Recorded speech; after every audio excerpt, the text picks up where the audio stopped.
Maligayang araw sa ating lahat at welcome back na naman dito sa aking munting channel. Panibagong araw, panibagong video na naman tayo. Sa araw na ito ay may ituturo ako sa inyo na simpleng gabay at simpleng pamamaraan.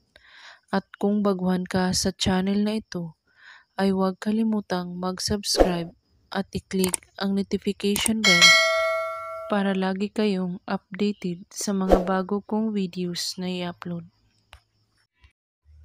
Iniwan ka ba ng taong mahal mo at sinaktan ang inyong damdamin?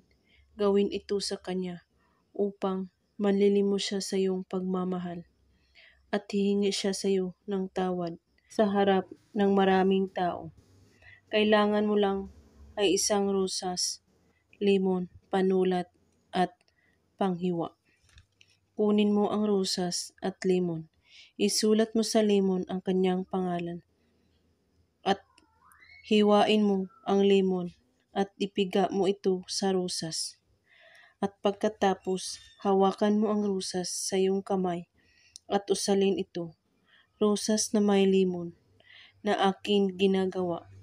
Pabalikin siya sa akin na magmamakaawa ngayon din.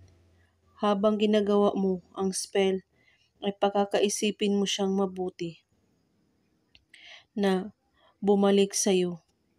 At pagkatapos, tanggalin ang mga petals ng mga rosas at ibabad ito sa tubig at saka gawin ito ng pabango sa inyong sarili.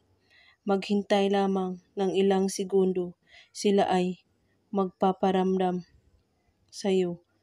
Babalik siyang magmamakaawa at manlilimos sa inyong muling pag-ibig.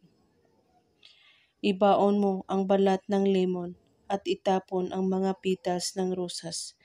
Gawin lang ito kahit anong oras at araw, basta't buo ang inyong paniniwala sa paggawa at walang ibang iniisip at pagdududa. At kung may katanungan po kayo ay magko-comment lang po sa baba. Maraming salamat sa panonood. May God bless us all.